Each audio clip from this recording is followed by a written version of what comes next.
It looks closer to you than this thing. I think the same on mine. I don't Oh. think it's that much Alright, cool. closer. Alrighty then. So, is this the start of? Is this a new installment of Cause and Defect? I believe, sir, it is. Yes. Episode 8, if I'm not mistaken. Episode 8 already. Already. Isn't Holy that odd? cow! Isn't that odd? Only our 7th year in, and we're on episode 8. Well, this is the show for serious conversations with not so serious people. You are here with Brennan Jones and Chase Duncan once again. Yep. Thank you guys for joining us for an 8th installment of this wonderful little series we got going, and we have a really interesting one for you today. Yes. We're going to be talking about evolution. Yep. Funny enough, it's actually quite controversial with no real reason behind it. Well, there's a teeny bit of reason, and I'll get into it.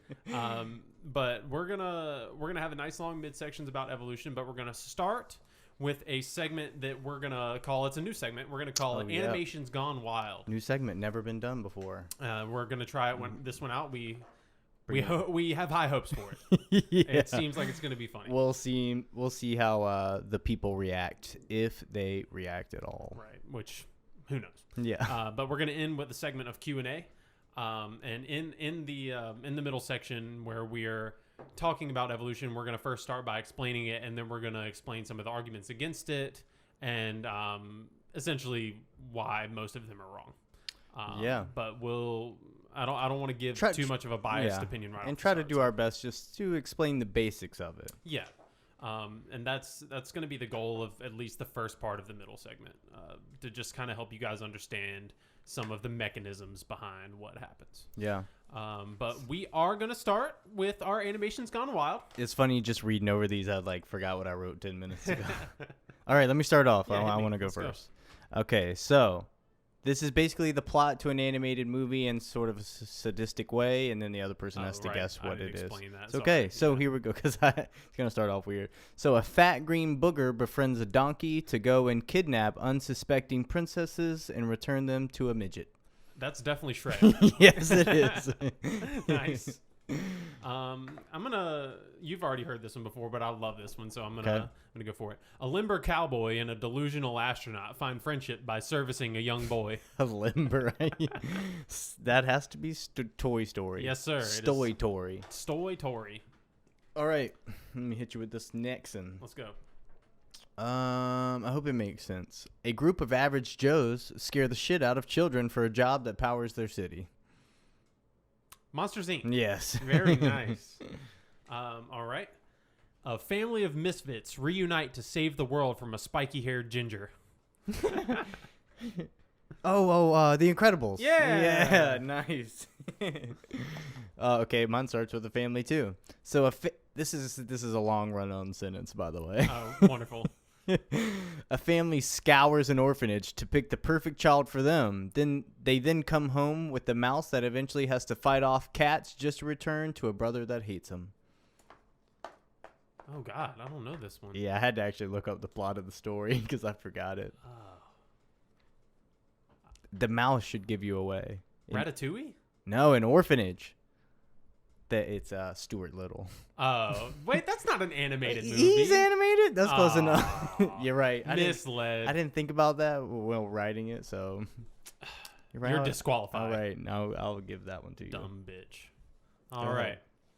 A gimpy boy and a middle-aged woman with short-term memory loss team up to find their way home. Oh God, Forrest Gump. Hell, you're not allowed to play this game anymore. It just sounded hilarious. All right, read it again. Sorry, I thought Forrest Gump from the very beginning. A gimpy boy and a middle-aged woman with short-term memory loss team up to find their way home. Sounds like Finding Nemo. You're correct. Nice. Yes, sir. Very nice. Yes. Very good, sir. Sweet. That one felt good. All right, now on to the meat. On to the meat and potatoes of this episode.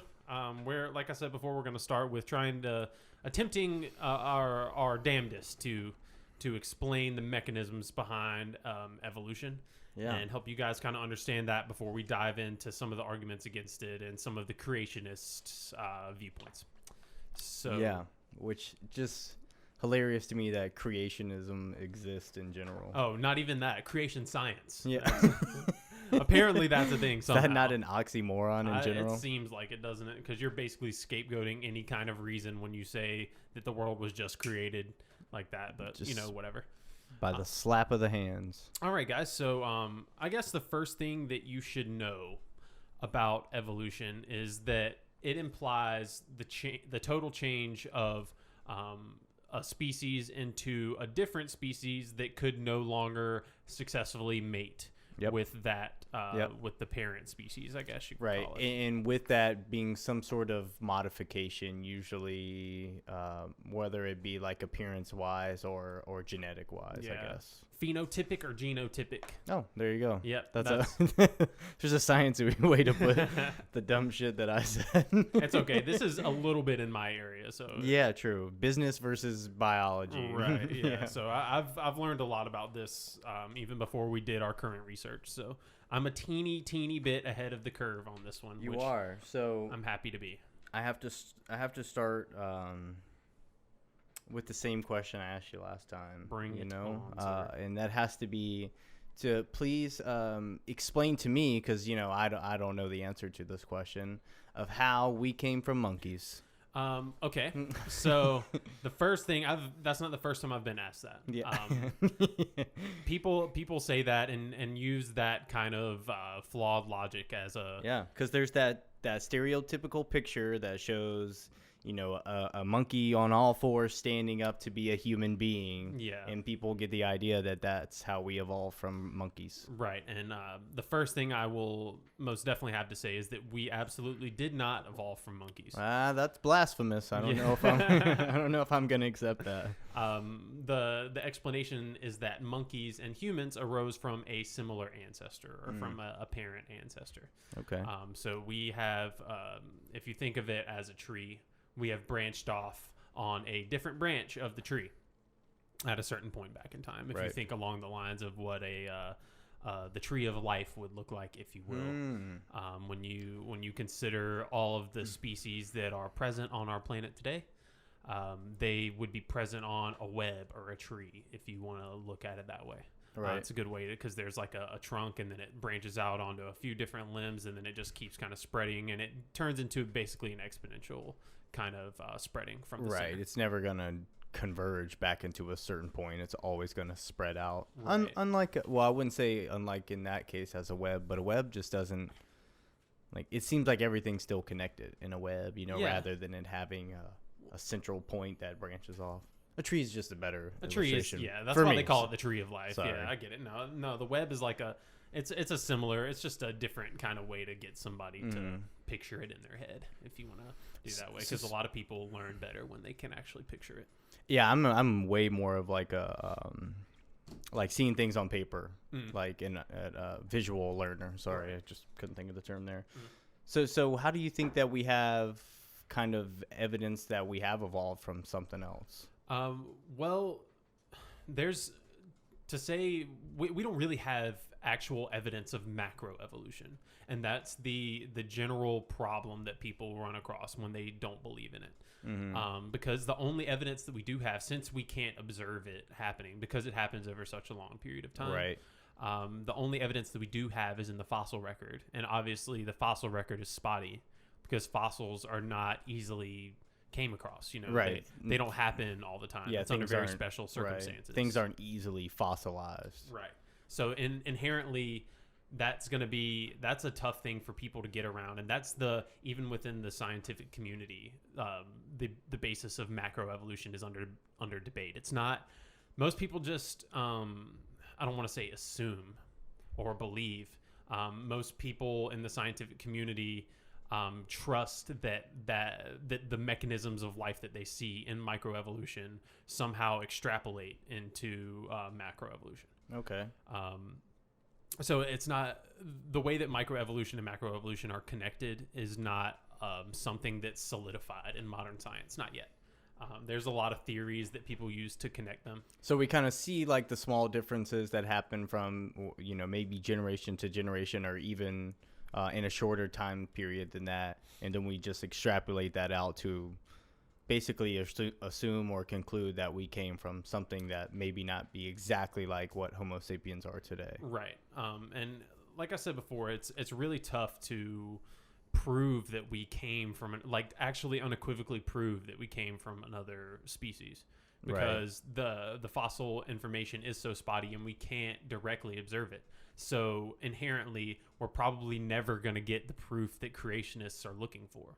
Yeah, to definitively say that, we did evolve from something rather than we were just put here as humans and we've never changed since then. The only thing I can say is that macroevolution has been all but proven. There are scientific papers that talk about the potential macroevolution in different viral families or virus families. So in RNA-based viruses and in what they call retroviruses, which retroviruses are they're a type of virus that injects their information into another cell's DNA. So not all viruses necessarily do that. Right. Other ones basically will just take advantage of the way that they replicate and make them replicate the viral DNA rather than their own DNA, instead of actually interjecting the DNA into their DNA sequence. That's interesting.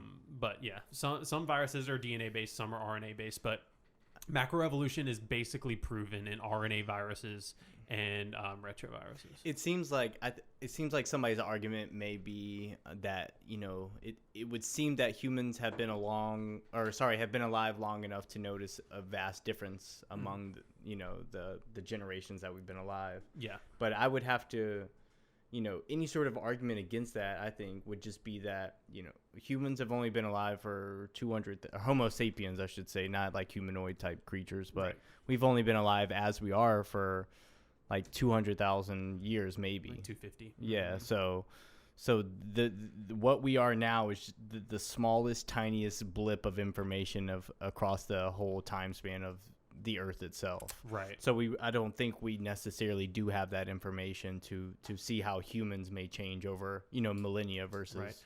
And that's a really crazy thing to try to really picture that or encompass that idea in your head, is the idea that 250,000 years is a blip on the cosmic time scale. Yeah, it's nothing. Right. And 250,000 years, if you think about it just on surface value, that's a lot of generations. That's 2,500 generations, Yeah, and it's even a small blip of time, like I said, just in the scope of the Earth itself. It took millions of years just for things to evolve into multi-celled organisms, however that may have happened, and then evolve to what we have now, like talking, standing, thinking human beings that can reflect on their own memories and consciousness and things like that. And one thing that I glazed over, grazed over. I glaze over things very often. You know what I'm saying? That was good. Oh yeah, but I grazed over the whole the virus evolution thing. Microevolution, I didn't really explain the difference between micro and macroevolution, and I was going to say that the reason I talked about viral evolution is because those are the things that are most readily observable when we're talking about evolutionarily. Micro is? Micro is observable and provable in a lab setting. Gotcha. Because it happens on a shorter time span. And especially with viruses, because viruses have a very short incubation period, and they basically rapidly adapt and or genetically mutate. Yeah, and is it because there's so many? I don't know how to. A virus can just spread so much that even if a lot of it's killed off, there's just so much of it going around that it can spread so much easier. Right, and if you think about viruses that have been eradicated in the past, like the smallpox virus. Yeah, or whatever happens when polio. I was going to say when people sit in a wheelchair with the blanket over their legs, whatever that's called. Right. And like the flu virus, for example, that's the best example.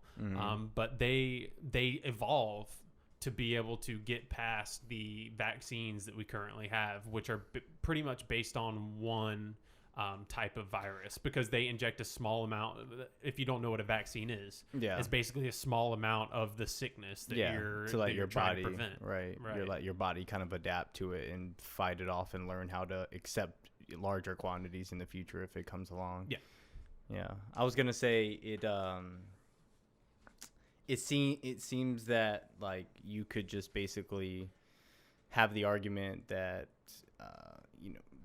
that I don't know, I can't think of exactly how to word what I want to say, but you basically just don't want to or people just think if you kill a virus, sorry, I'm stumbling on, but I just can't think of the right words I want to say for it. That's but if you think of like killing a virus, I don't know, a lot of people think like it may never come back, or how could it transfer from one person to the other if we constantly got vaccines and stuff for it. Right. Sorry, but it's because it constantly mutates and changes. It's not like a a virus is just like, well, they figured it out, now we have to change and be something different. It's constantly just like people in general, like we have mutations, and that's just how it literally becomes something different to where we have to get like a new flu shot every year. Right. And things like that.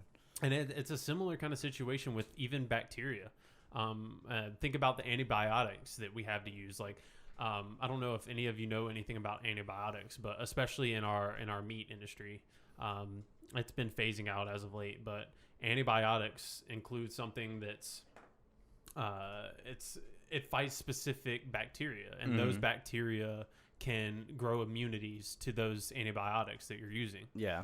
And that's an example of microevolution. It's a change in the population genome. Exactly. I think it's just one of the easiest ways to recognize that things adapt and evolved and change. Right. And how can how could you ever sit there and say that things have just always been how they have always been? Then we would just need one flu shot, and then we would just be good forever. We wouldn't have to get them every year. Right. So, but that's like, I'm going to talk about maybe one more time after this about just how tough it is to actually, I mean, we're never going to actually probably prove macroevolution, unequivocally prove it. I mean, unless we're around long enough to kind of see it through our own genes and things like that. I guess that's possible, but that'll be in a really, really long time, thousands and thousands of years. Yeah, of course. But excuse me, that was rough. That was beautiful. Sorry, I was drinking beer and I got distracted with my own burp. I have an interesting question. Since we're talking about how things mutate and change and become different. If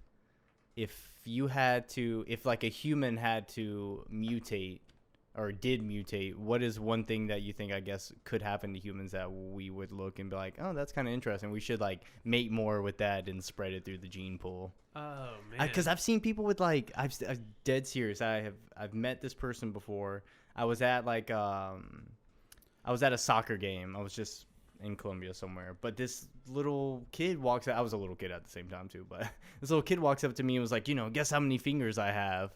And I was just like, not 8 or whatever, because you have 2 thumbs or whatever bullshit. And they were like, no, I have 12, and went like this, and I swear to God they had an extra finger on both hands, and they were like, I have 12 fingers. I wonder how young he was when he first palmed a basketball. Oh my God. I was like, it blew me away. I swear. And maybe I dreamed it and just still believe it to this day, but I swear that was true. So, and I had to think, if like something like that did become real, like why wouldn't that be somewhat advantageous to where we like spread that mutation or that gene out to people? I was gonna say something as far as a mild form of Asperger's, maybe. Yeah, that's probably like one of the more realistic. Anything that can help you physically be better, I guess, so you can like play sports and people want to sleep with you because you're famous, or something like that where you're just extremely intelligent. Yeah, or like you pointed out in a previous episode, the intelligence factor is going to be more and more important rather than physical factor. Yeah, I agree with that, but like at the same extent, it's not as valued amongst the commoners or the common folk, if you will. Like, I just imagine just like someone like Tesla or something like that. Yeah. Like he was basically just shunned after a while. Like, right. And he's a warlock. Yeah, and he was just so smart and didn't really have enough of that personable traits to him that made people want to hang around him, so they just like stole all of his shit and pushed him out on the road. Right. So before we get too far off the rails here, I want to talk a little bit about the actual mechanisms that people study in an attempt to study and or prove evolution. So some of the mechanisms are genetic mutation. natural selection, both artificial and natural, actually, and genetic migration, which is like the migration of different gene pools through different populations of the same species, and genetic drift, which is the drift of a gene pool in and of itself. Yeah. So those are some of the basic mechanisms that people attribute to evolution. So let's just pop through each one of those. Yeah, sure. Well, mutation we talked about. You know, I'm not exactly sure how it happens, but I'm sure it's something to do with, the vast amount of ways that a DNA can come together with another form of DNA and just possibly mutate to make something that was just abnormal. Right. Something that it would, if a genetic mutation were to improve the adaptation of a certain species to a specific environment, and somehow it caught on as either some sort of attractive sexual attribute of the species itself, or just something that's that advantageous at a certain point in time, that there's some sort of bottleneck, which when I say bottleneck, I mean some sort of outside stimulus that is like a catastrophic event for the population that we're talking about at hand. So let's say like a volcanic eruption and not everything survives. I mean, that's just like I was thinking like radiation or something. Yeah, whatever it may be, something to bottleneck the species, something that really without any kind of bias towards it just wipes out a bunch of it almost gets rid of everything except for this like one characteristic, and then that branches out to make somewhat of a new species altogether. That's interesting. I don't know what you said the next one was.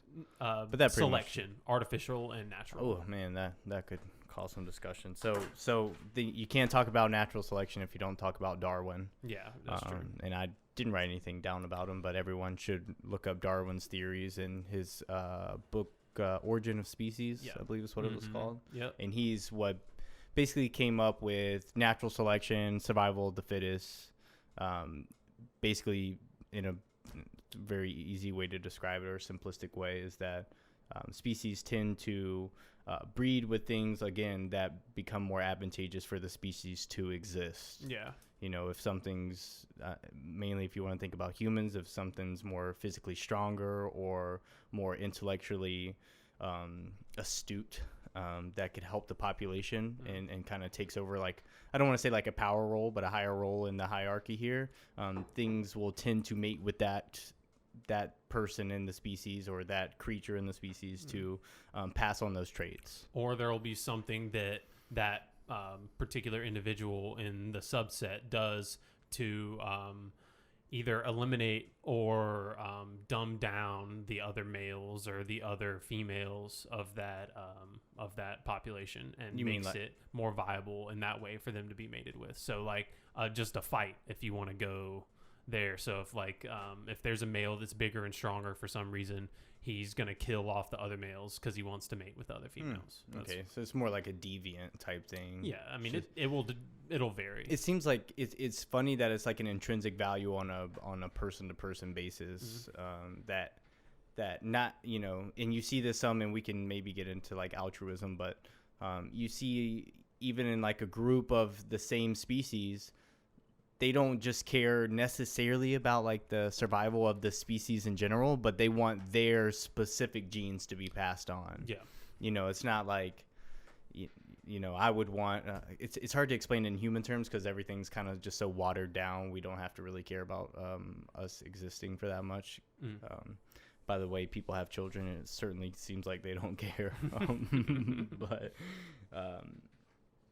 it's just funny that basically people are just more worried about thinking that their selves are way better than everyone else. And it's like, I want to pass my genes along, even if I'm not like the smartest and the caretaker of the group or whatever. It's like, I'm going to just kill off whatever I can, because if not, they're going to kill me off and my offspring's not going to be able to go forward. Yeah, and that's just this innate facet of life that we don't really understand, just that I need agree. to pass on. That's like, that's something that no matter how much you try to describe it, it'll always elude description in a way.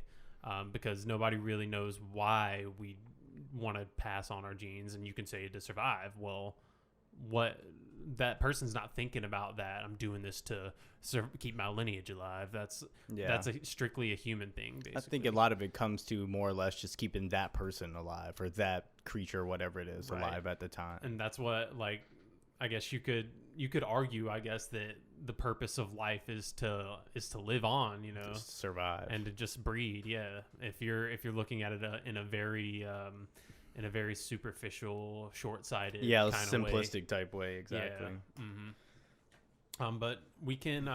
We didn't really explain what artificial selection was. So basically, when we refer to artificial selection, we're talking about what humans do to select. So if we're talking about different dog breeds or cat breeds, anything that's domestically bred. That's a great point. Yeah. It's something that we control. Like Chihuahuas would have never made it this far. As Ron Swanson said, anything under 50 pounds is a cat, and cats are useless. But it's so true. I mean, there's so many animals and things that are alive nowadays that probably wouldn't have continued to exist without humans interacting and getting involved in their lineage or their evolution. Right. You know, and with that being said, do you think there ever be like another type of humanoid? Shit, that's hard to say, man. As globalized as we are now, probably not. Yeah, I would think so. It would take some serious genetic isolation to make another. Yeah, which is very rare, unless we maybe become like interplanetary or something like that. Right. And like something on Mars, you know, if we live there, they mutated or something happened, and they just become like a whole separate type of. And I think that's something that's really probably understated. Is if we do move interplanetary, if we have colonies on the moon or on Mars or whatever it may be, the things that make us innately human are in a lot of ways attributed to the Earth itself. So if you take that away, how rapidly would we really change? Right. We're perfectly suited to exist in our ecosystem. You know, once we switch that up, well, we never can. Even if we go and live however far out in the universe, we're going to have to create environments wherever we go that replicate the Earth. Terraform. Yeah, exactly. We'll never be able to change that. Right. Which I think is so interesting. That is interesting. So before we move too far off selection and genetic mutation, I want to bring up a couple of examples, or at least one that I had written down. So the example of the peppered moth is a really good one to illustrate this whole idea. So the peppered moth was, I believe, in England. It was a species of moth that lived in a woods where there were some trees that were covered in what is called lichen. So it's like a light green type of moss. I remember learning this in biology class. Yes, I remember that word. Nice. I know some of these words. Anyways, so there was a black, majority. I can't get the majority black moth, and some of them were white. And so basically what happened is, in this particular set of woods, there was, during the Industrial Revolution, a plant that they didn't have any environmental regulations back then. So this plant, like right now, right? Sorry, go on. Just like right now, fucking Trump. Anyways, it emitted a bunch of soot, and it covered the bark of the trees, and basically made the trees around there a little more black than they were before. So it was a very stark and immediate change in the environment around them. Right. So basically what started happening is that the black moths started being favored because they blended in with the bark of the trees. The soot-covered trees. Right. And the white ones started getting predated because they stood out like a sore thumb. Right. Obviously. So then the black moths basically lived on, and the genetic variation of the white moth all but disappeared. Right. So that's just a small example of selection. That would be, I guess that'd be artificial. It was like man invoked, but not like directly, I guess, or purposefully. That's what I was going to say. I think artificial selection kind of mandates that it's on purpose. Okay, gotcha. I don't really know that though. Yeah, I mean that would make sense. Yeah, and something in a story to go along with that, and I guess this is more not really natural or artificial selection, but just I guess speciation, and most of the time that occurs when things are geographically isolated, like we were talking about. If we had whatever on the moon or However, they may eventually become different than the humans that are here on Earth. Right. And it's funny, we don't really think about it, but you and I have talked about this as far as like when Christopher Columbus came back over the ocean. It could have been like one of the greatest things that happened to humans, because I mean, I'm sure eventually if it would have happened, but just imagine if the Native Americans and the few families that populated all of like North and South America, was if they were like completely cut off for let's just say 50,000 more years than what they were now, or what they were at the time, they could have easily been just a completely different species of humanoid than what we would experience. And it would just be insane, going from like Europe to the Americas and really just finding like a whole different humanoid that they can't even like interbreed with or anything. Right. We all know what would have happened. They would have killed all of them just like they did and took over anyway. So, but instead of interbreeding, it would just be calamity. And well, they wouldn't have brought back syphilis. Yeah, that's true. I don't know if but we still would have given them smallpox. Yeah, so. I don't know if you can get syphilis in any other way rather than a sex exchange. I don't know. Maybe if they just spit on you or something. Spit in their mouth. Yeah. So anyways, the Indians gave syphilis to the Europeans. So I had written down like kind of an intermediate question for you here. Where do you feel that humans might be headed in the next 1,000 years evolutionarily? I know it's kind of a tough and broad question. Yeah, in 1,000 years, I mean, who knows? But I just look at it as like the past 1,000 years. Humans may have gotten, overall maybe more attractive, maybe a little taller, because we've done our selective breeding and things like that.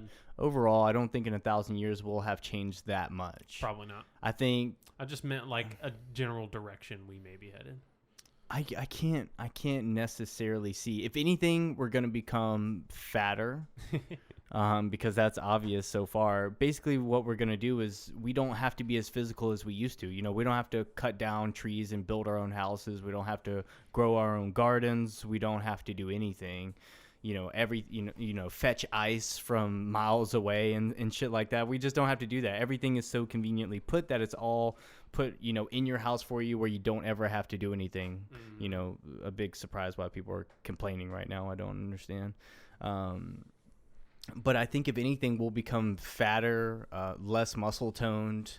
We don't really have any sort of predation against us. We have really, besides other people.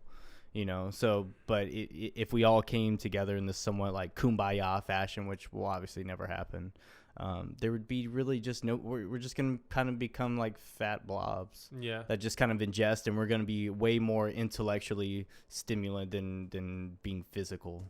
What if I was trying to reconcile this thought that with climate change, and if climate change really becomes like a serious issue going forward, and we had to evolve. I mean, we have AC and that kind of stuff.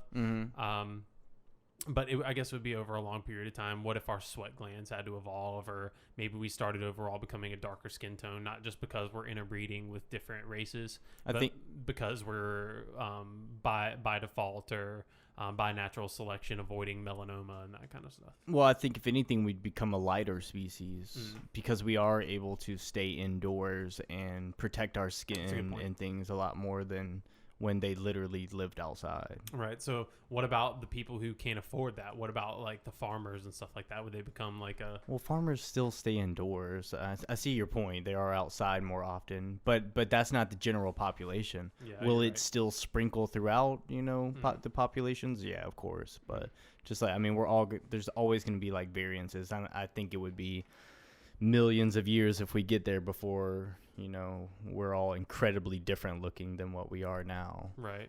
But over just like a couple thousand years, I don't think there will be a huge change. No, I wouldn't think so. I was just trying to get an idea of where you thought we may have been headed,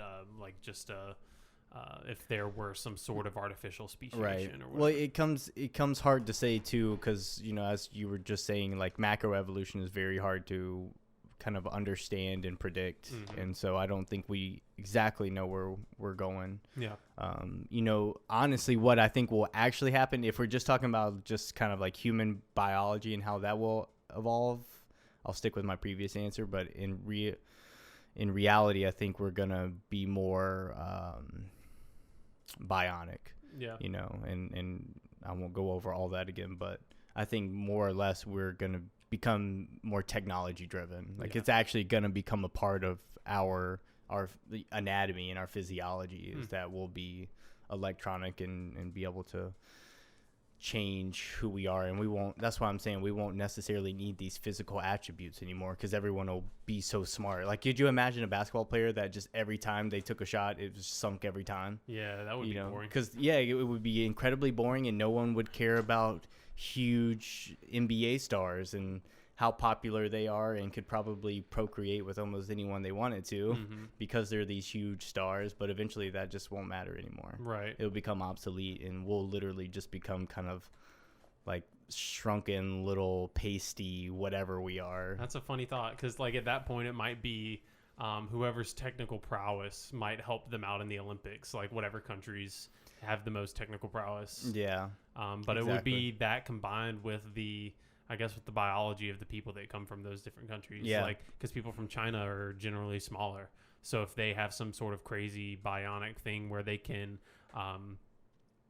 prevent the production of lactic acid and maybe make their fast twitch muscle fibers go a little bit quicker, then maybe they could be actually faster in like the long sprints, like the 1,500 meter sprints. Yeah. I mean, I guess if China has it, they'll probably have it first, but you know, eventually everyone will catch up with that technology, and it'll render it useless again. Right. But it's an interesting thing to think about. I quite honestly think, you know, 1,000 years, not a huge change unless we become bionic or some sort of like virtual simulation of what we just want life to be. But over like, you know, millennia and hundreds of thousands of years, I think you'll definitely see almost not a complete change, but a vast change in like the human physiology and anatomy. And artificially induced. Yeah, we just won't need everything that we needed to get us to where we are today. There won't be a point to it. We'll have technology and things that are way smarter than us to just, assuming AI doesn't wipe us all out. You know? Which you know, it's probably better off. Yeah, probably so. But it seems like we've covered just the general idea of evolution pretty well. But before we move on, I wanna talk about a couple more examples. We talked about viruses. I mentioned the peppered moths. Yeah. But I did not mention insect resistance to pesticides, which is a constant ongoing battle. Yeah, it's something that literally has to be done every single year. And it's not that. Well, I'm sure a part of it plays in that there are new species every year. Maybe that's a possibility, but it's an example of microevolution. It's changes in the gene pool. Sure, that would be it. Yeah. I mean, they also evolve fast, or they reproduce very quickly. Yeah, they have a ton of offspring, and by in that large sample size, there has to be some sort of mutation or something that would alter their genetics. Some insect life cycles are like a day, you know. Yeah. So. What did they say when like a caterpillar leaves its cocoon into a butterfly? It lives for like 2 weeks. Yeah, I don't know what it is. It might be even less than that. I think really flies are like that. Like they live for like 2 weeks and then that's it. I think flies are like days. Oh God, man, think about how many of those are around. Could you imagine if they lived for like 100 years apiece or something? Oh my gosh, they would be all over the place. That would be a plague. Oh my God, that would be disgusting. But I would also like to bring up blind cavefish and amphibians and bioluminescence in the deep ocean. Yeah. So that's just like an interesting and very convenient example if somebody wants to talk about how macroevolution is a fact. That's a very convenient example to point out, is that in the deep ocean, bioluminescence is incredibly common. That's like, yeah, which is bizarre to us. Right. But it's like, it's more common than you might think on the ocean floor. In bioluminescence, sorry, I didn't think that might be a big word for some people. It's just chemically induced lighting in life itself. Would that be what a lightning bug is? Yeah. Okay. Same principle. Okay. But if you guys have seen the bulb on the end of an anglerfish proboscis, yeah,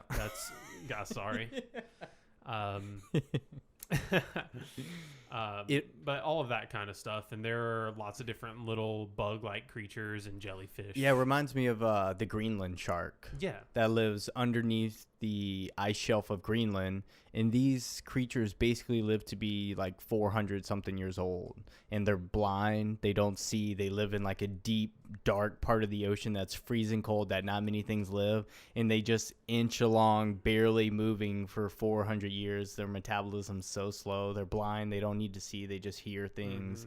And I saw an interesting fact that they don't start mating until they're like 156 years old. Wow. Yeah. That's amazing. That's awesome. So things like that I think are super cool to see that, I'm sure at some point they may have lived in warmer waters and could see and things like that, because they still have like the slits of where your eyes would be. And well, they still have eyeballs. They're just blind. Yeah. So over time, they gradually just didn't need it. You can't see that far underwater anyways, and they didn't have that bioluminescence to see, so they just started to see more with like sonar and hearing and things like that. And they were able to just adapt and evolve over thousands of years to become something completely different, if not millions of years. I don't know how long sharks have been around, but I'm sure it's been a long fucking time. Yeah, it's been a really long time, because they have a certain. I mean, they've been improved on. The shark body has been improved on, because there are lots of different shark-esque sharkoids, or whatever you want to call them, shark-esque creatures from the past, like the megalodon, that don't exist anymore. Yeah, megalodon. And there's a shark that you know how sharks shed their teeth pretty rapidly, but there was a shark in the past whose lower jaw basically just didn't stop growing. It didn't shed its teeth, but its lower jaw just kept on growing and growing, and it turned into this like snail like looking appendage. Yeah, it's like it could bite itself almost. Yeah. It's a really unique fossil. That's super weird. But I just wanted to touch on those examples before we moved on to the creationist sort of viewpoint and their arguments. So do you think, speaking about creationists, do you think that there was enough room on the ark for all the species that live today? Because they would have had to bring them.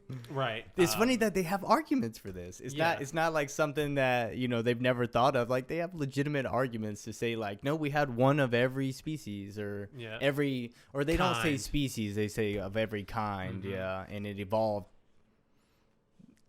I don't know how to even like go upon the subject without saying they evolved, because I know they wouldn't use that verbiage. No. So the estimates change depending on what kind of facts you throw at them. So they change their arguments. I think everyone, we'll probably talk about some of this, but everyone should watch the Ken Ham versus Bill Nye debates. So basically there's this creationist and its group of scientists and things like that out in Kentucky. I think it's Kentucky. I was going to guess Utah. No, it's in Kentucky, and they built an ark. Like it's not like an exact replication of what they thought the ark would be. It's more just for show. So it's actually a museum that people go in and learn all about creationism and things like that. And basically there's a video of Bill Nye and Ken Ham walking through everyone knows who Bill Nye is.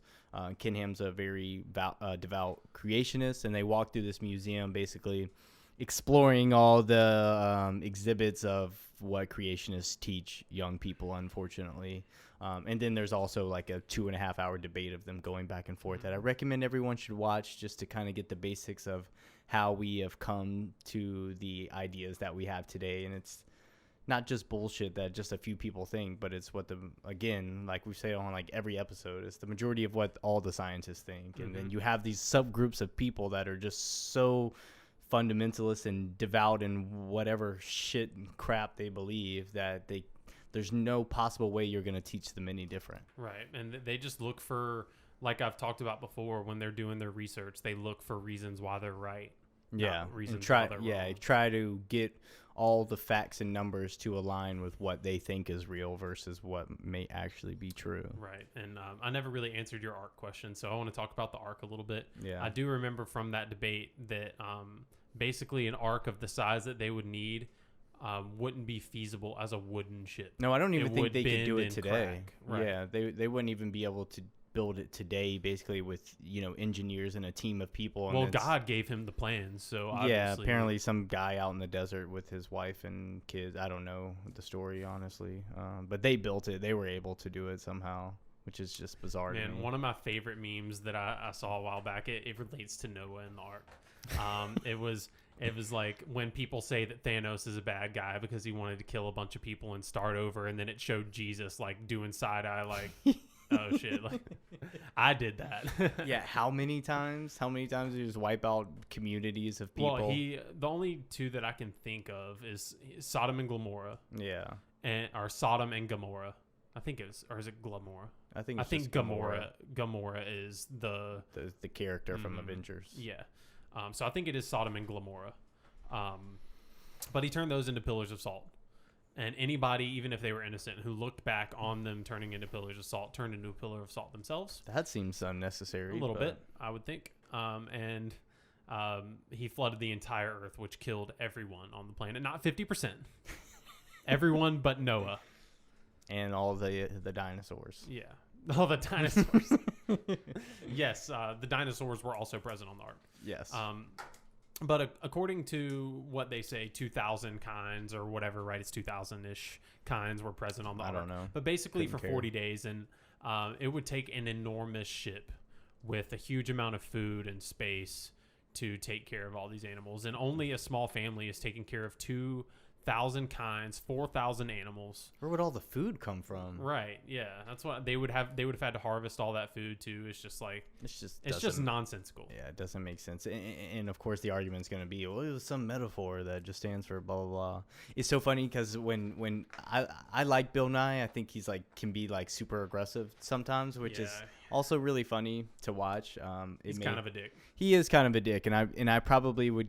I don't think I would get annoyed with talking to him because I don't have like any like particular set views on anything that he may disagree with. So I would just think it was funny.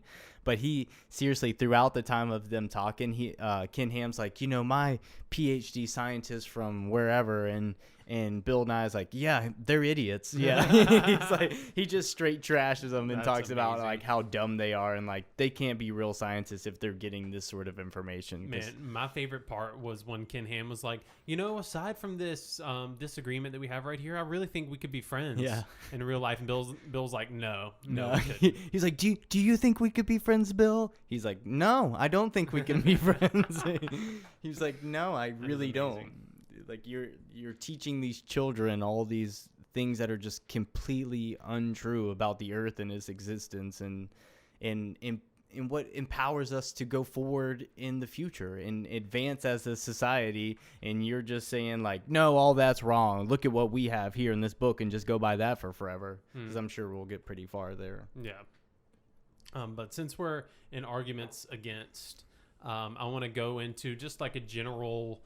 I covered it a little bit at the beginning, but just a general lack of evidence is a big argument that creationists use to propel the fact that Earth was just sprouted into existence out of nothingness. Even though they don't have any evidence for that. That's my main point about their arguments is that the only evidence they have is evidence against what we have.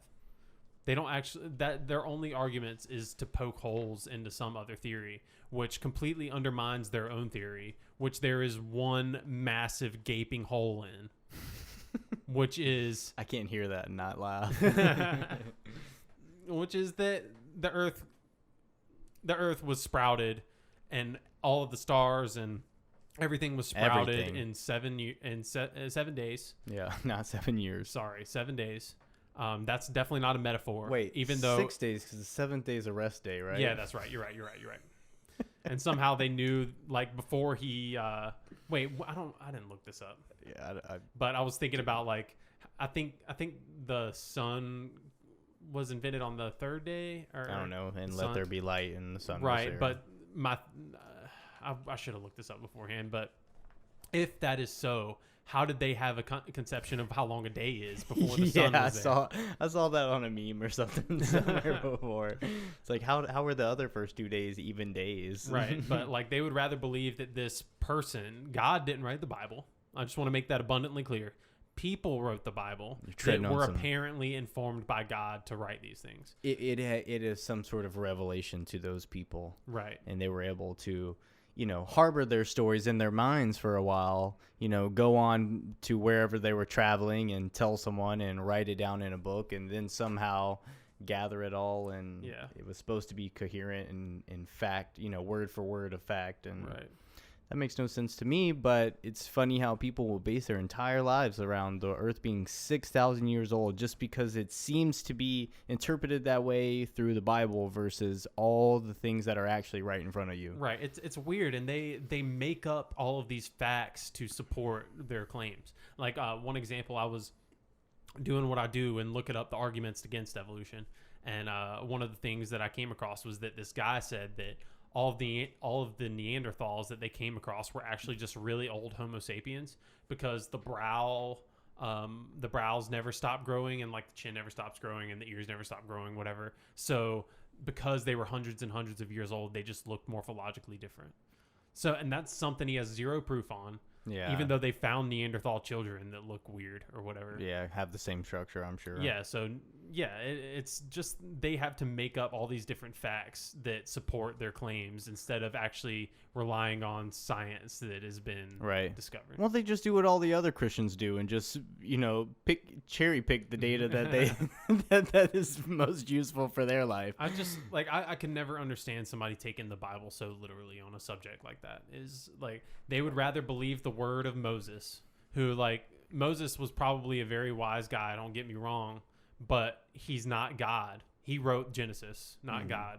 And he was in the desert when he had these revelations and then had to sit on it for a while like you were talking about. So instead of believing in the science that we have today, they would rather take the word of one guy who probably either exaggerated or on whatever it was or made up a metaphor.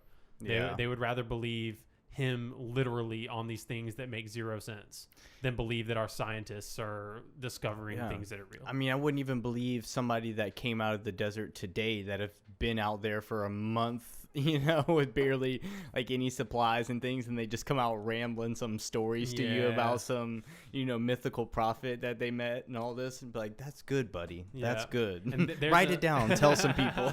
Write it down on a stone. Please chisel it for me. Don't forget any of it.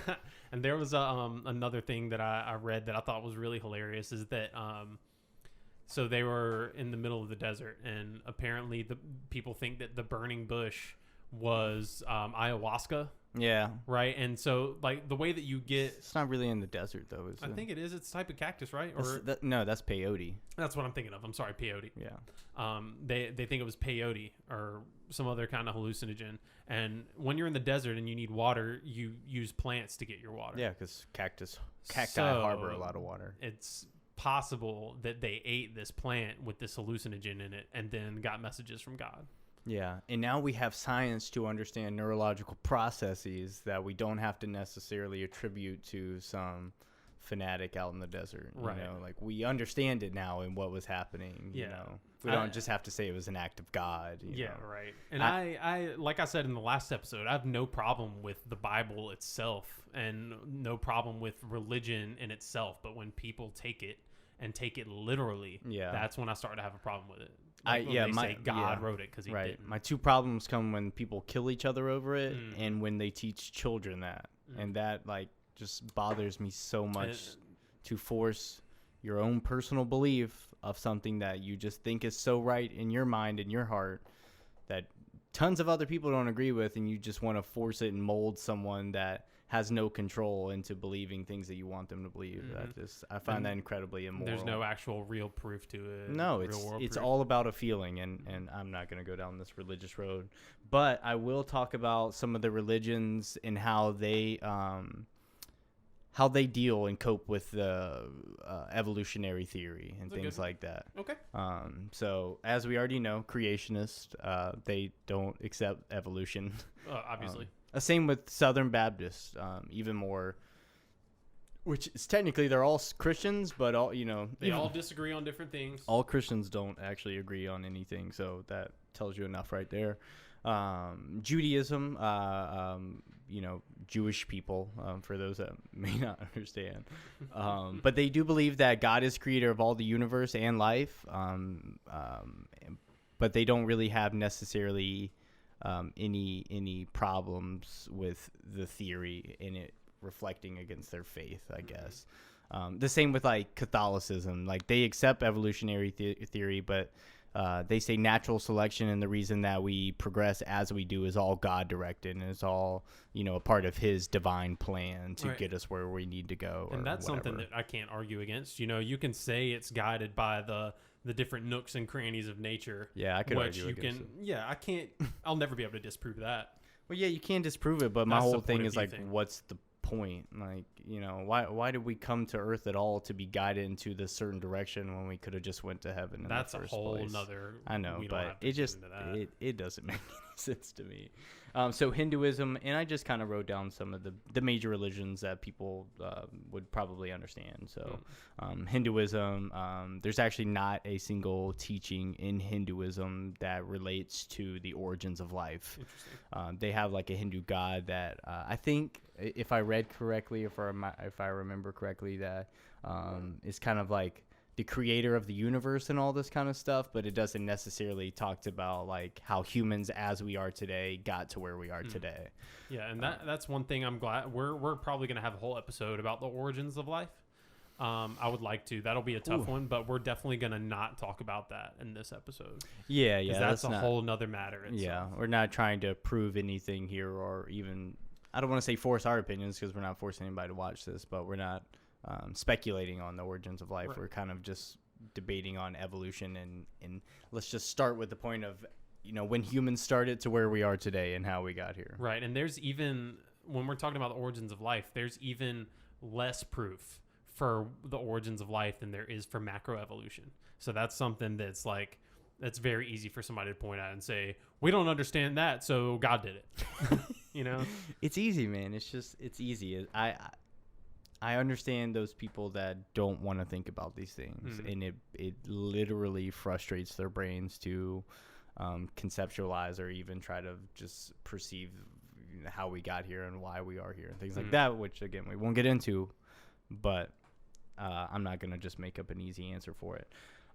Islam, Allah created human beings as they appear. And it's the same with Christianity, where you have these, fundamentalist, radicalist, creationist type things versus the more liberal, progressive people, like all Christians are. Like I alluded to earlier, people just pick and choose what they like in their religion out of the Bible and just leave the rest of it, the slavery parts. But the same with like Islamic people. You have obviously your really fundamentalists who, will kill in the name of Allah and people need to surrender to their will and things like that. And then you have a ton of, Muslim, Islamic people are not terrorists. They're just as progressive with their religion today as Christianity are. They believe in the gods and they believe in Allah and things like that, but they're not going out killing people over his name and stuff like that. Right. So everyone it's just I'm sorry, I thought about one particular person when I think of racism, but that doesn't necessarily mean that they're all bad people. Right. So anyway, sorry, that was it. And then Buddhism, which didn't we discover or talk about how this is not even really a religion? Yeah, I said that. I don't know if I would necessarily attribute it to a religion because there's no actual worship of a certain idol. No, they don't worship the Buddha. They kind of aspire to go down the path that he went down. Okay, so it's just like so it depends on how you define religion. It's kind of like a leader more than like a prophet or some sort of martyr. And I don't know that I don't think they have like an actual holy book either. But I'm not a Buddhist expert, so don't take my word for it. No, I have no idea. But apparently they don't have any sort of conflict with evolution either. So I have to ask, unless you have something else on religion that you'd like to touch on? Well, a little bit, but you can ask. I was going to go to something kind of completely different, but okay. Well, let me jump on this real quick. Yeah. Some people that are creationists say that evolutionism itself is a religion. Which is something that I profoundly disagree with, obviously. Yeah. For a multitude of reasons. One, there's no like one book that we aspire to. We don't follow this one person. You could say Charles Darwin, but that's not true either. Yeah. It's like saying physics is a religion. Yeah, we've vastly improved on the teachings of Darwin too. But basically, they like to say that we're a religion because there's no actual science involved, and which is also I disagree with. Yeah. I can't help but die laughing. I know, man. The person that wrote the article that I read that in was not a dumb person either. Yeah. How could you say there's no science involved? We didn't get all the shit from the book.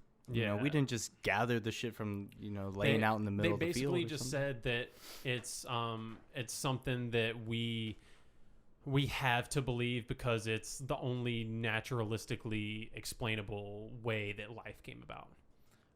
So we have to believe it, or I don't really know. There's tons of other things we could believe. I mean, we could believe we came from another place, like a whole different planet or something, and maybe that intelligence was lost. I mean, you can speculate on 100 different ways of how the human race began. Yeah, I guess that's true. It just makes evolution makes sense to me, at least. It makes sense to a lot of people, not just me. Right. Because it basically belies the principle that things just change on a small scale over short periods, and barring drastic events over long periods of time, alongside all of these microevolutionary changes, you get major changes, which just makes sense to me. Yeah, and we also see, like I said, we don't see like the sort of macro evolution that changes, over generations of time, but we see even things like speciation, where I don't have this down in front of me, but there was like a type of bird or type of something that lived close to the Grand Canyon. And because over time it was obviously worn out, the things on either side of the Grand Canyon the same species could no longer, get across this geographical barrier or whatever to mate with one another. And they eventually over time became a different species from one another, and they changed and, mutated and bred with other things. And when they, were able to kind of come back together, they can't even breed together. So we can see on I say small scales, but smaller scales than macroevolution, that things change. Yeah. There's not much of an, for people like us, there's not much of an argument to it. It's just, it only seems to me that people want to deny it just to further their own beliefs and to further their own faith is really what it comes down to. Right. And it's easy. One thing that I noticed is that evolutionary biologists lose debates a lot. And that's mainly because of the lack of evidence portion. There are all of these questions that aren't answered, as with the rest of science. Yeah. There are all of these questions that are unanswered with evolutionary biology, which we're attempting to answer. And by default, I've said this before, I think, by default, when you answer a question in science, more questions are produced. Yeah. So it doesn't make what we're saying less valid, but that we can't answer some of these questions. Well, that's just the thing is that makes it even more simplistic sort of mindset that, I can't answer these questions. They're too hard to figure out. So I'm just going to assume that, what this text in front of me has it all together and has it all right. That makes it to where I don't have to do anything anymore. And that is the sort of things that just don't allow us to progress as a civilization. We become stagnant and just okay with what we have and what was just given to us over, 2,000 whatever years ago. And we're just going to say, okay, that's fine. We'll just deal with that and that'll give us all of our answers. We're never going to fucking get anywhere. We have to continually ask those questions that we don't understand. And once we figure out that, then it'll open the door to new questions there will always be things we don't know and we don't understand. And that's the point. That's the drive. That's what we're all going after. That's the mission we're on. And it boils down into one really good quote that I read a while back, and I've said this to you before, is that and I'm sure you too and any other scientists or somebody who favors science over religion would say that they would rather have unanswered questions than unquestioned answers. Yeah. And that's just a perfect summation in a quick sentence that just tells you what kind of person that it takes to be a creationist and what kind of person that it takes to be somebody who believes in evolution, or even in some of the other sciences we discussed that conflict with religious principles. Right. And it gets me back to the same question of, why would we be here at all if humans or nothing evolved and we just lived on this earth until we destroyed it and all died and went to heaven or hell or whatever? Well, what is the point of it? That to me, that just doesn't make sense. The point that we do evolve and change is what makes us so spectacular. It makes us able to do different things that we would have never thought was possible. That's something that even I think a rabbi would have a tough time, or somebody who's a priest would have a tough time answering, because that's they spend their whole lives discovering what the point is. Yeah. And you, depending on the person you are, you'll find a different point. Yeah, and I'm okay with everyone again, finding their own point in life. I said there was 2 problems. I now have 3 problems. So one, of course, as long as you're not killing someone over your faith and what you believe in, as long as it's personal to you and it makes you happy, please go for it. Enjoy yourself. Enjoy your life. Enjoy the way you think about things. That's completely okay. Number 2, don't force it onto someone else that doesn't necessarily share the same viewpoints as you do. Just because you believe it wholeheartedly and throughout your mind doesn't make you right. Doesn't make it more factual just because you believe it. Believe it or not, we're not all that intelligent. And then number 3 is don't use it for some sort of political legislation. Don't use your faith and your ideas in something that's a personal belief or truth to you to invoke the decisions and lives of others or change the lives of others. And that comes down to the whole separation of church and state issue. Right. It's just completely unfair. I'm A-okay with anyone believing whatever the hell they want to, but don't in any way try to change someone else's life because of what you believe and what you think. Yep. I cannot disagree with that, my friend. This is part of why I appreciate somebody like Ben Shapiro. I generally lean left in a lot of the ways that I view politics, and I don't really like politics very much. I thought you were talking about your penis. That's also possible, I wasn't really thinking about that. You caught me off guard there. I'm always thinking about it. Always hanging to the left. But no, I just appreciate people that are that have common sense about them, and I find that a lot of people that at least that I've experienced, maybe I'm biased on this point, on the right side of the political spectrum, that are they don't have a lot of common sense, and they're ignorant in more ways than one. And there's lots of ignorance on both sides. Don't get me wrong. Everywhere. But a lot of the people like Rush Limbaugh and Ann Coulter and all these people who try to speak on things that they don't understand from Donald Trump. From an incredibly biased viewpoint. Let me give you an example of, I think I talked about this a little bit. With climate change, I brought up a Rush Limbaugh book. But it was the same thing with Ann Coulter. I picked up an Ann Coulter book just to read a little bit what she thought about. And they both talk about environmentalism and that kind of stuff, and obviously talk shit about it. But basically, she's not a scientist. I don't think I need to say that. Ann Coulter is not a scientist. But she basically said that there's no possible way that any type of evolution would produce a significant phenotypic change. In essence, that's what she said. So basically, without any kind of science to back it up or any kind of proof, other than the fact that we don't have the proof, she's just convincing people that evolution is not possible with that one simple point.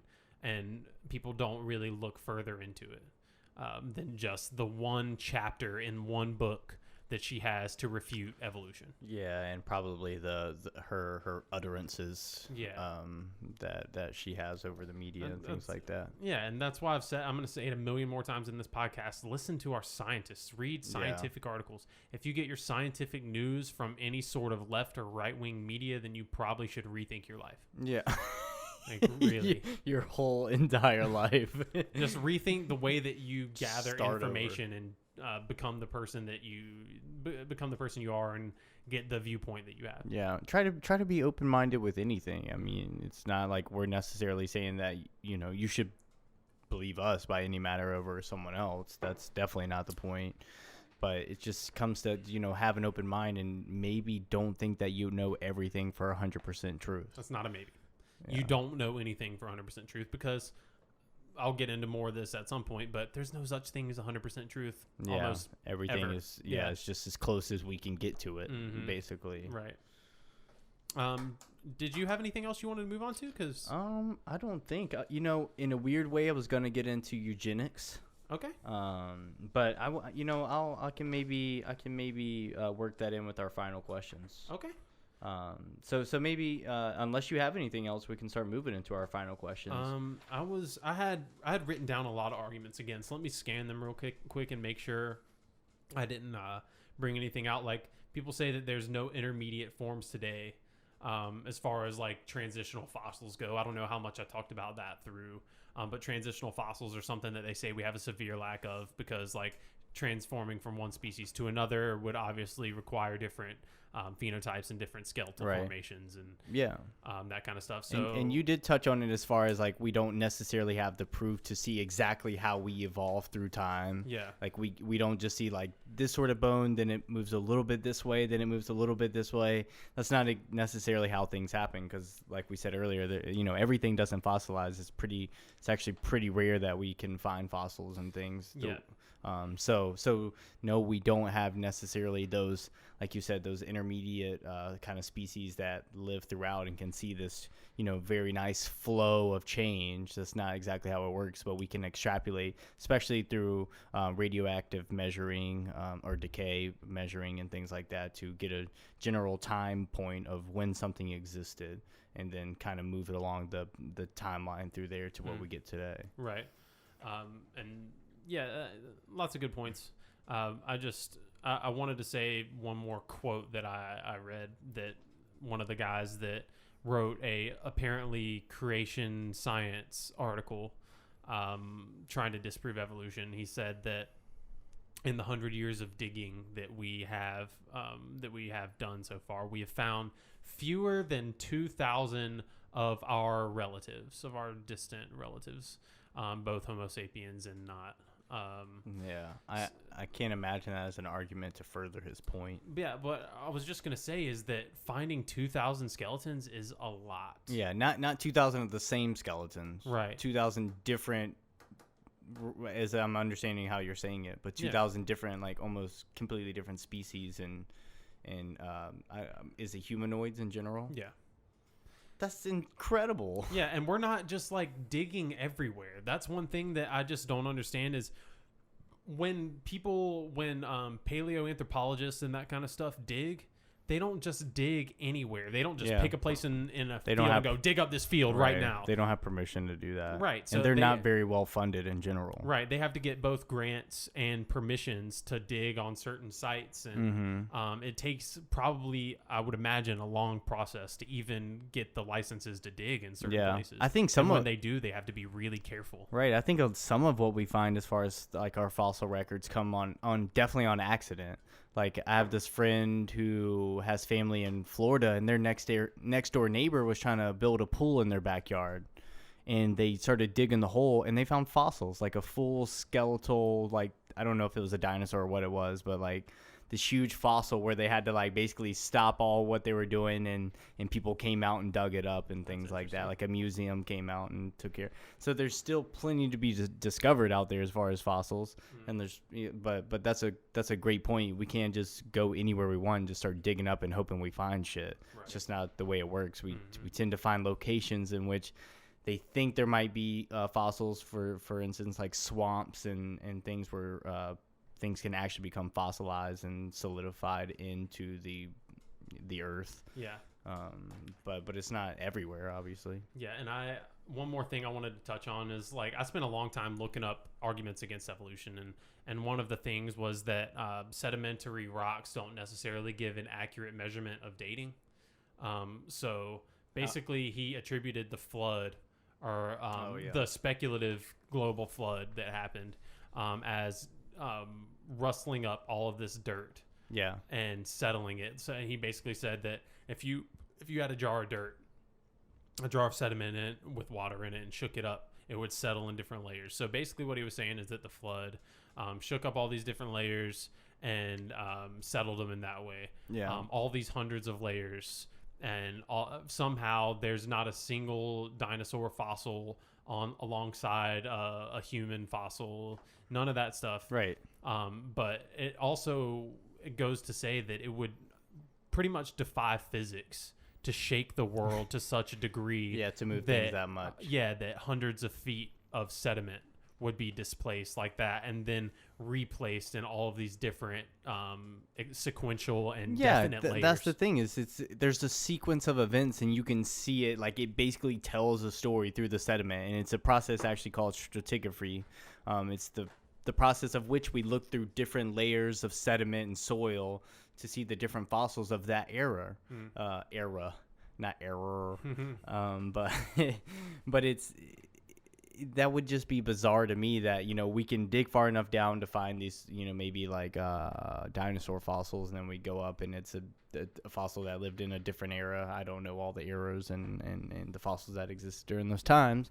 But yeah, they're not like cross-referenced. They don't all just live together in a big mush and we all see all these fossils from different time periods together. They're literally layered throughout the soil and the sediment. And if you want to look up this guy that a lot of the arguments I was listening to, his name is Kent Hovind, and he's a devout creationist, and he's a piece of work.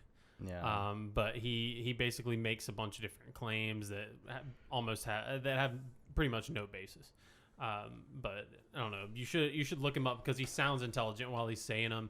But basically, what he does is he debates different scientists who believe in evolution, and then he throws all these different problems, like all these unanswered questions, at them at once, and then expects them all to be answered. And when they're not, it's like his win. Like everybody cheers for him. Right. Like, well done. So before we jump off of the topic altogether, I guess there's two more things I would like to say. First of all, the claim of rapid fossilization by creationists is completely faulty.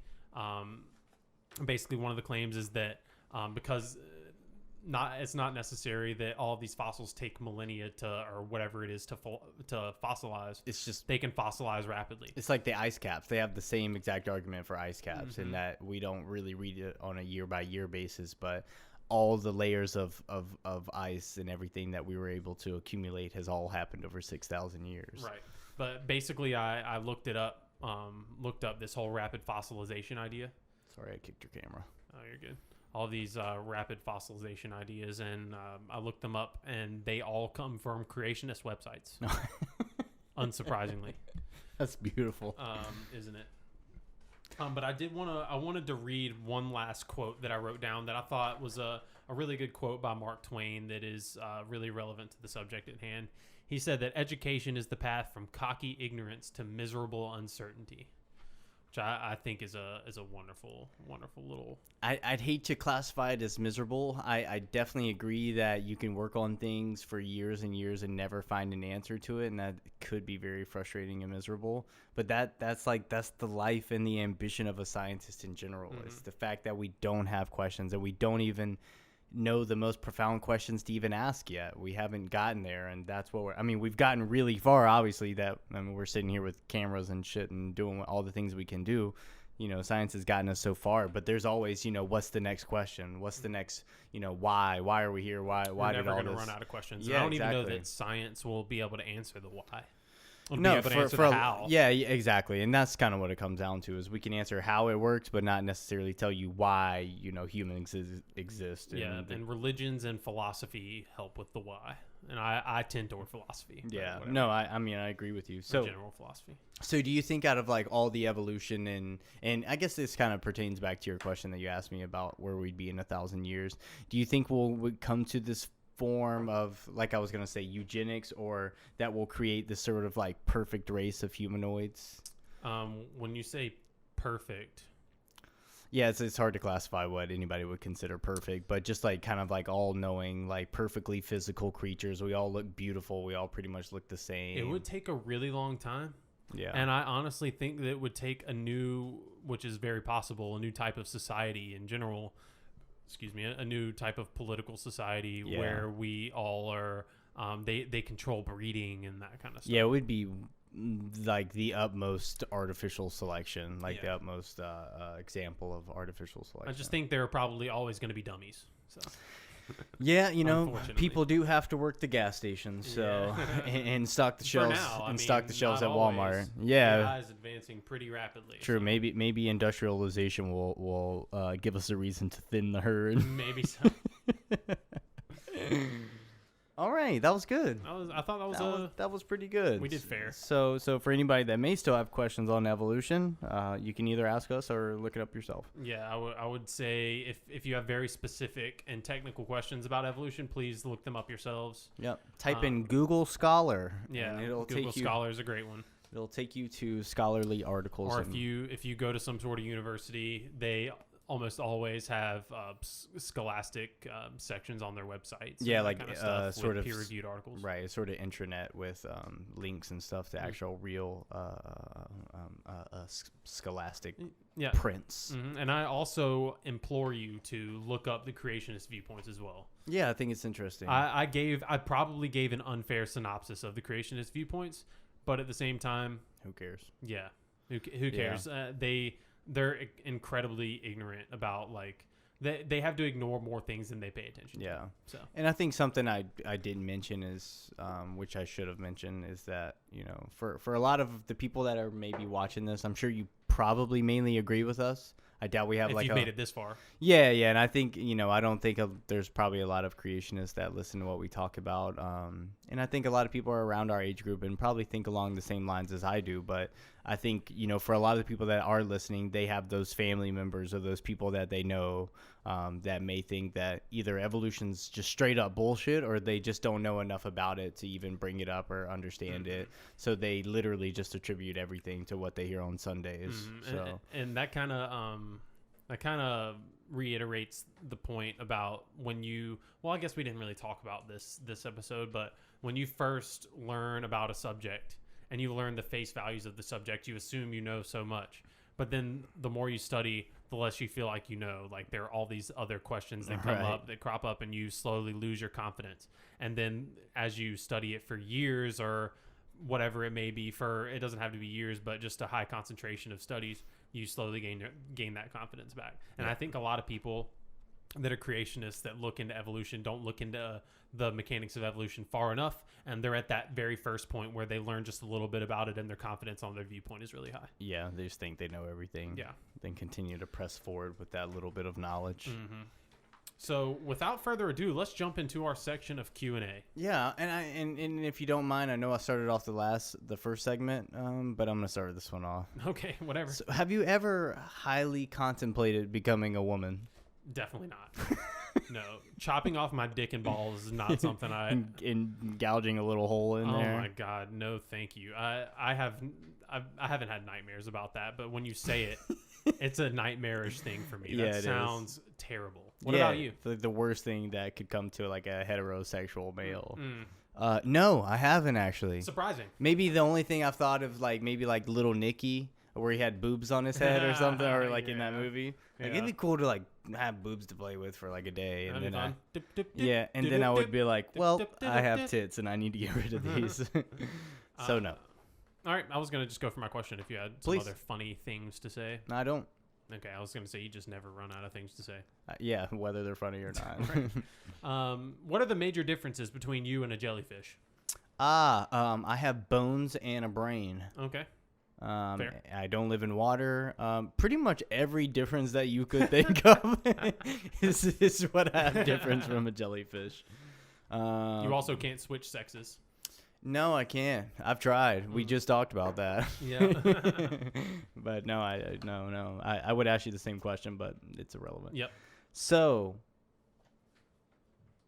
this is a serious question. Sorry, I went funny, serious. That's what we're doing. Okay, just making sure.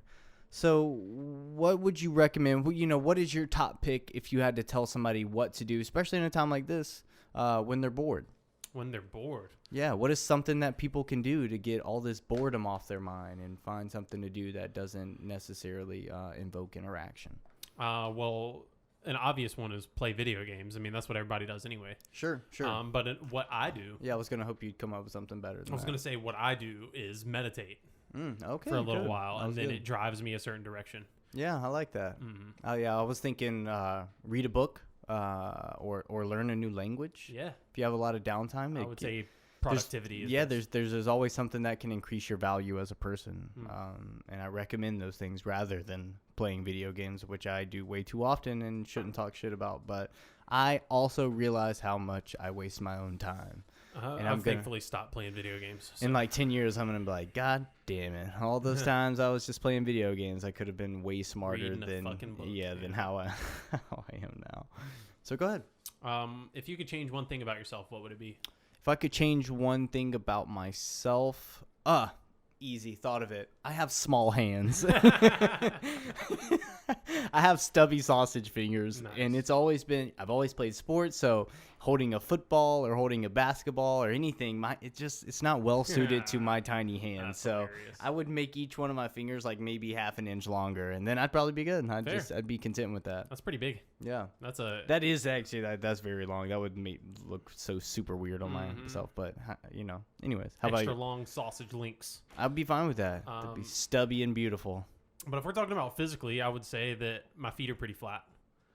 Your feet are flat. I was just talking about that today. Weirdly enough, with Ben, we were talking about how flat-footed you were. Okay. Just because of that old apartment I used to live in, I was so terrified of the people below us, like getting mad at us. And of course, you lived there, and you're a giant with flat feet, so stomping around over there. Right. But being flat-footed sucks sometimes. Yeah, I can understand that. My brother's very flat-footed. So funny question: would you burn down a homeless shelter or rob every old woman you ever saw that's over 80 years old? Yeah. I would burn down a homeless shelter. Stat. Think about personally, like looking an old lady in the eye and saying "fuck you, bitch" and like hitting them. But you don't even have to hit them. More than likely, you could just go up to them and be like, "Listen, I'm gonna take everything you have on you right now." And whether you like it or not. Okay, here's my butterscotch candies. Here are my little strawberry candies. I don't know. Right. Where do they get those? I don't know. And they have like 73 cents, and that's all they have. And what's the store? Fuck, I've lost it. I was gonna say like a church pamphlet. I was gonna say like Mitchell's or whatever. Or damn it, Hobby Lobby. Yeah, I don't even know what Mitchell's is, but it just sounded hilarious. I was thinking Marshall's. Ruby Tuesdays. In a church bulletin pamphlet. Yeah, what about you? What was the question? Oh. Look at your fucking paper. I would totally burn down a full homeless shelter. Very nice. Because I hate Setting homeless things on fire people. Is satisfying too. I don't care about that. You hate homeless people. I just hate homeless people. Fucking ruthless, dude. I just don't. It doesn't. Even if you've only been partially homeless. I want to tell the viewers about a story of you when we were downtown Charlotte one day. Please, I probably don't even remember it. Probably not, but we were downtown Charlotte one day, and he and I were walking. I think we had like just had some food or something, but we were walking from somewhere, and a homeless guy started walking up to us. Hadn't even said a word. Brennan looked at him and went, "Nope," and just started walking the other way. I was like, "Oh my god." I hate it so much, man. I'm not gonna lie, this is gonna seem like a real low point for me, and everybody is more than welcome to judge me. But I'm at a gas station a few months ago, and it's like, kind of sprinkling rain. I just had to go in and buy whatever, and I was coming back out, and it's the same fucking story. Hey sir, pardon me, sir, can I talk to you for a second? And I went, no, go away. And it was some woman out in the rain.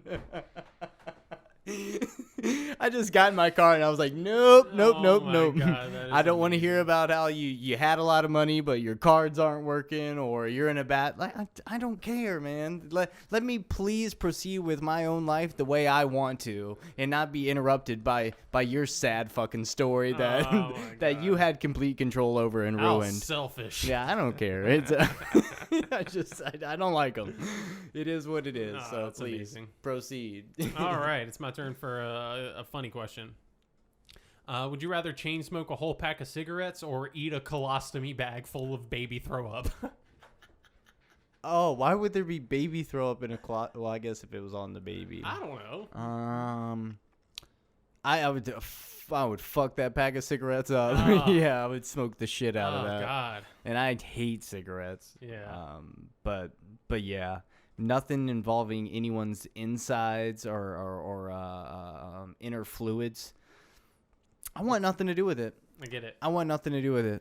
How about yourself? I would smoke. Yeah, I'd smoke the cigarettes. I would smoke the cigarettes for a week straight rather than eat one colostomy bag full of. No. It's a chain smoke. It's like no. I'm saying I'd chain smoke a pack a day for a week rather than that. I'm talking about like you finish the cigarette, you pick another one back up. Right, until the pack's gone. Yeah. Right. You'll I'm saying I would chain smoke hours. a pack a day for a week rather than eat that one colostomy. It's like one of those kids like applesauce packs that you squeeze into. But you have to eat the actual colostomy bag itself. That's what I'm saying. You can just swallow it whole. A fucking snake. Oh man, that's good. All right, so serious question. This changes the vibe here. Do you think afterlife would be comparable to pre-life or before your life began? I mean, what else would it be, I guess, right? Sure, there's plenty of speculation out there. Yeah, you can speculate all you want, but I would say, I mean, you're basically asking me if I believe in reincarnation almost there. Yeah, or just an afterlife. Doesn't have to be reincarnation. I don't know. This is getting into a whole different vibe of how I feel like it's...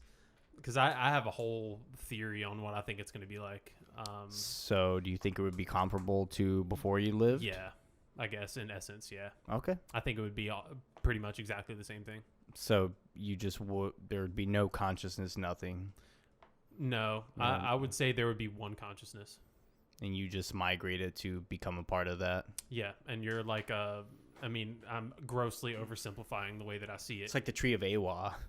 Almost. Okay. I mean, except there's no individual discernible thing. It's all one, past, present, future.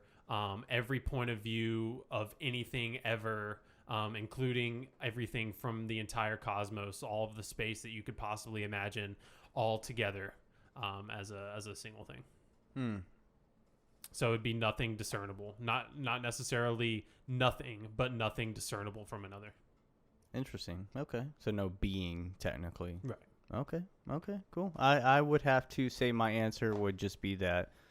I think it'll just be nothingness, just like as, we didn't know that we didn't exist before this time, and it'll be the same afterwards. Right. And I think that's just seems like such a depressing point, and that's why religions are made, and that's why people need things to believe that they'll be different. But to me, the fact that you think that something afterlife is going to be so holy and so beautiful gives you no reason to be here right now. The fact that there is nothing, the fact that life is finite, means that you should get up and make every day the best day that you can make it, because you're not going to have that chance anymore after your time is gone.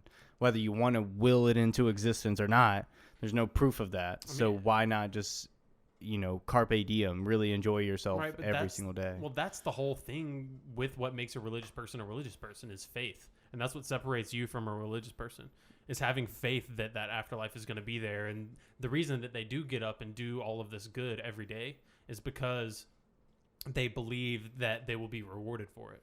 Yeah, in a lot of ways. And they want to glorify the person that's going to put them in this place. Right, which is part of the problem I have with religion, or with people who are religious, is that a lot of them only do good because they believe they're going to be rewarded for it. Yeah, it's not. It's more of... It's not even sincere. Yeah, it's completely selfish. And I just, I would rather just think that the life I have now is not a state of purgatory before I get to wherever I'm going. It's the fact that life is beautiful and we get to exist and witness it every day. And if you want to waste it thinking that you need to live by these certain rules or you'll die and you'll feel some like internal conflict for the rest of your life, then, by all means go for it. But I'm going to enjoy every second that I get and I'm going to make it whatever the hell I want to make it. And that's the beauty of life is, you can say there's no meaning to it, but you get to invoke your own meaning to your own life. I think that's beautiful. I don't have to live by someone's rules. I can do whatever the fuck I want to do. Yeah. And I can be, mean or rude, and I can be nice and sweet, and it doesn't matter. I get to do whatever I want to do, and I get to live exactly how I want to live despite any sort of ramifications. Yeah. I think that's beautiful. If anyone, there will be ramifications in different ways. Yeah, no ramifications is a little bit of an exaggeration. Yeah, right. But not on some sort of divine level, I'll say. I mean, if that's what you believe. Sure. Yeah, those are my personal beliefs. Mm-hmm. Yeah. So, you. Who's your go-to scientific writer?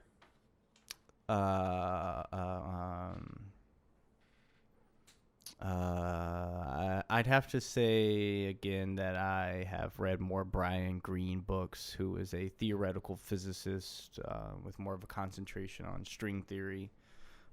I've read more of his books than probably any other scientific writer. Yeah. Cool. How about yourself?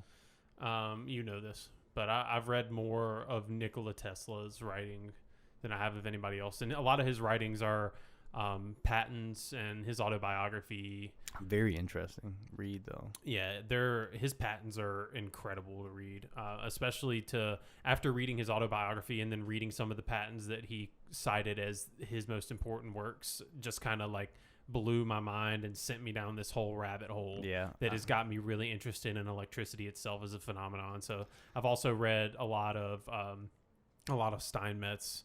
I'm working through one of his right now.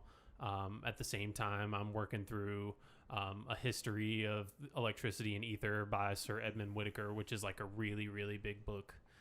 It's really dense. Most of the stuff I read they're math heavy too, so they're really dense and they take a long time for me to actually conceptualize. Mm-hmm. But him, and I've read Maxwell and Faraday too. Yeah, I've read a full Faraday book, and I spot through Maxwell's stuff. A lot of his is mathematical equations and shit. But it's still like I follow along with the math, and I'll do the math with them just to try to make it make sense to me. But they do also use qualitative observations to say what's going on. So interesting. I like it, man.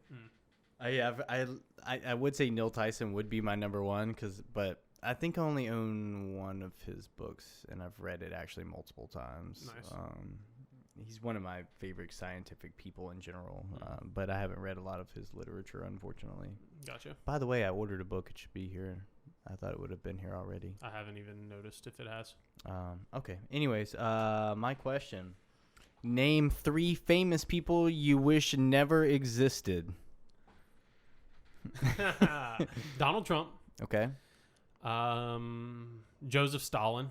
Okay. Actually, if Joseph Stalin hadn't existed, maybe Hitler would have been more successful. So maybe I should say Hitler. It's funny how you went from Trump to Stalin. Is that funny? I don't think that's that much of a coincidence. Like a mass murderer. I mean, Donald Trump is a fucking fascist, and it's basically inarguable. I agree. Thankfully, he hasn't killed millions of people. Not yet. Not yet. He's killed some people. Like every other president, whatever. Anyways, so I've got Donald Trump and Hitler. Pretty obvious ones. Let's try to find a decent third one here. Maybe like King Leopold. Nice. People that just kill genocide. People. Yeah, right. Yeah. What about you?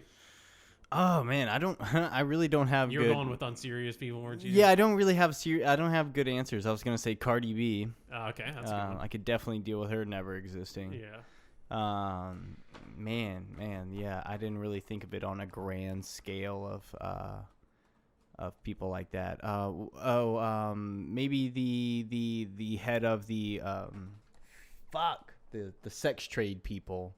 I was gonna think Epstein, but whoever Weinstein.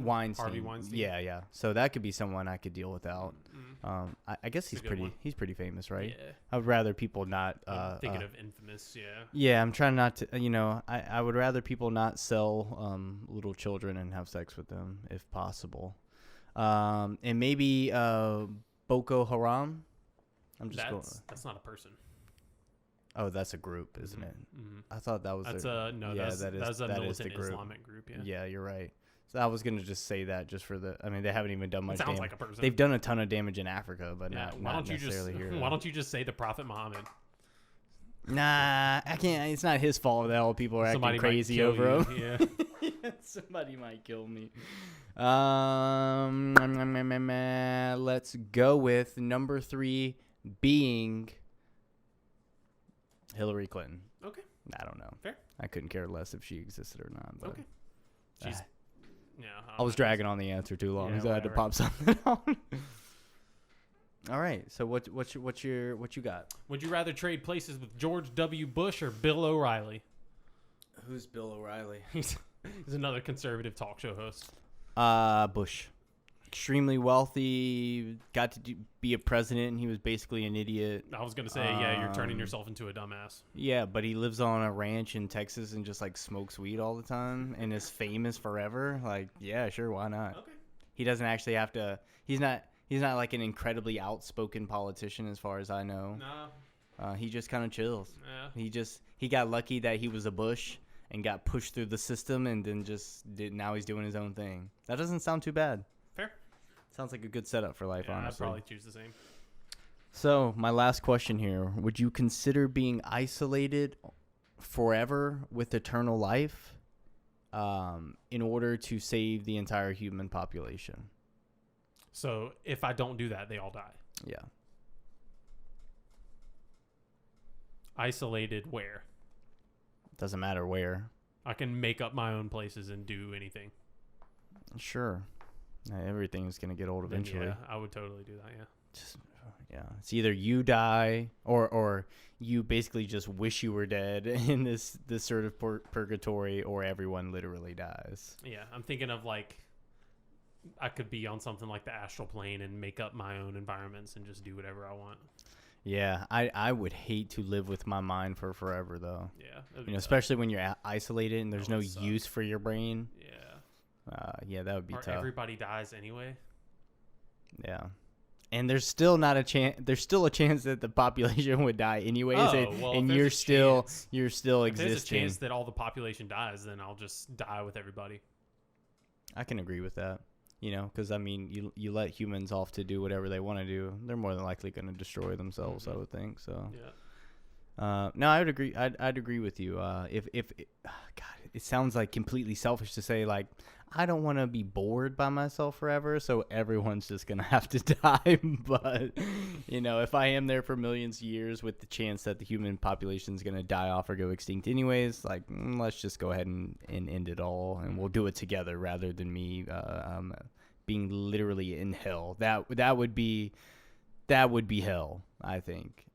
Being heaven, isolated with your own thoughts. Yeah, I would go crazy. Seriously, it's like the most extreme form of cabin fever ever. Yeah, I guess you're right. So you got another one for me? Is that it for you? This is the last one. All right. Is it wrong to help someone kill themselves or to kill someone if they ask you to? So is assisted suicide wrong? I think there's no, I don't think it's that tough. Honestly, I think there's just boundaries to everything. There's sort of parameters. Like if it's some old person that's on the outs and they're gonna die anyways, absolutely, it's their decision what they want. I think ultimately it's your decision what you want to do with your own life. But I would be way more skeptical to say, like, if you or one of my friends came to me and said, like, hey, I'm just tired of this, I want to kill myself. What about if it's a stranger that's my age? I probably won't have any sort of sympathy or compassion for them. Would I just kill them or help them kill themselves? Probably not. Because you have the ability. I'm asking you if you think it's wrong, not if you would do it. If I think it's wrong? No, I don't think it's wrong. But I think you do have the ability to do so much with your life, and I think with a little change of perspective and maybe like a little encouragement, you would have a completely different opinion. Mm-hmm. But do I think it's wrong for you to not be able to decide what you want to do? No. I think you should have that choice. Mm-hmm. I think it should just be very, very speculated over of you making that decision, and hopefully, there's some other measures you can get before you want to do that. I agree with you. I don't think it's wrong. I think assisted suicide, I would like to be able to, if I'm old and like dementia ridden, and I write like while I'm coherent, either while I'm in dementia or beforehand, like let's say I know I have early onset dementia or whatever it is, and or schizophrenia, psychosis of some sort, beforehand I write, if this happens and I am going insane to whatever degree, please help me kill myself, signed Chase Duncan. Yeah, I don't see why that's a problem. No, I don't think so either. But if it's a young person, it should be a little more scrutinized. And yeah, I agree. Yeah. I think it's weird and as crazy as it wants to sound. I think everybody at some point in their life goes, it would be a lot easier if I just didn't have to live. If I could just get rid of all my bills and all my troubles, and just not exist. That seems nice at this point in time. But I think, like I said, with a little encouragement and change of perspective, a lot of people may not feel that way. Mm-hmm. So it'd be really tough just to say, if you wanted to kill yourself, well, let's just go do it, and let's go and take you out by the barn and put one in you. Yeah. So. Word. Yeah, that's it for me. Okay. I don't think I have much more to say on that one. All right. So today was our episode on evolution. Once again, if you have any really serious questions, I would look them up for yourselves, but feel free to ask us anything, comment, like, subscribe, all that good stuff. Please do. Feel free to also send us maybe some topics that you would like for us to explore and maybe explain in a little bit different way and things like that. That'd be cool too. Yeah, and we're going to try to fit it into this flowy sort of sequence that we're working on now too. So it won't be immediate if we do tell you, because we already have a plan. But we'll try to work it in if there's something you really want to see. Yeah, exactly. So I agree with that. So everyone, thank you for watching if you have, especially to this point. Once again, we'll be continuously making videos and accepting feedback and reaching back out to people, and we do absolutely appreciate the love and support we've gotten so far and hope that it sustains. So that's it for episode 8. Thanks, guys. It's been Cause and Defect, the show for serious conversations with not so serious people. You all have a wonderful night or day or whatever it is you're doing. Yep. Adios. Bye.